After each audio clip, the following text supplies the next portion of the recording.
नमस्कार मु पिंटू माझी किस विश्वविद्यालय छात्र दीर्घ 15 वर्ष हम मुझे किस अनुष्ठान में पाठ पढ़ुअी जदि आज किस न था मुझे समाज मुख्य क्षेत्र में सामिल हो पार न जदि किस न था आज मुझे शिक्षित हो पार न जमती बनमल्ली बणरे फुटी झड़ी पड़े सेमती आज मु आदिवासी आदिवासी रही था किस मत आज मनीष कर किस मत आज साक्षर कर किस आज मु गर्वित मन करुँची किंतु बहुत दुखर कथा आज किछि मीडिया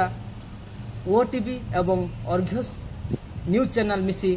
आज आम किस को बदनाम कर लगी किट्र घटना को लेकिन किस सहित जोड़ी से माने मिथ्या साक्ष्य एवं मिथ्या प्रसार करुछंती जहाँकि आमको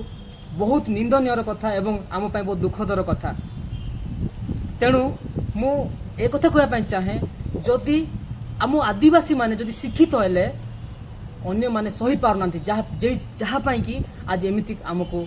टर्चर कलापरी कम करते बेले आम स्कूल रू बाहर की जाऊँ कॉलेज रू बाहर की जाऊँ सबू जगार आसिक आम मुहरे बूम लगे दौरान तुमको खाइबा कौन दिया रहा केमती तुम केमती रोच कौन कर से सब विषय पचार जहाँकि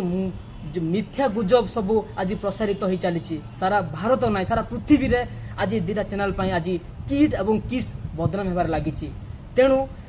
मु अनुरोध करने चाहे भारत सरकार एवं ओडिशा सरकार को प्लीज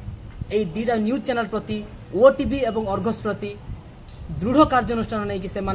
कठोर रु कठोर दंड दिंतु। आउ विशेषकर मु शेष गोटे कथा कहवाई चाहे कौन आपण मैंने चाहती कि आदिवासी उन्नति करू आदिवासी आगु को बढ़ू आदिवासी शिक्षित हो आदिवासी मुख्य सहित सामिल हो मु हाथ जोड़ी रिक्वेस्ट करुच्ची आज आदिवासी माने मुख्य सहित सामिल होगापी गला बेले आज किछि लोक गोड़ टाणुंट आदिवासी आज शिक्षित होगापी गला बेले किछि लोक तलू टाणुंट हाथ जोड़ी रिक्वेस्ट करुच्ची एहीपरि भाव में आमको करतुनि। धन्यवाद। जय हिंद जय भारत वंदे उत्कल जननी।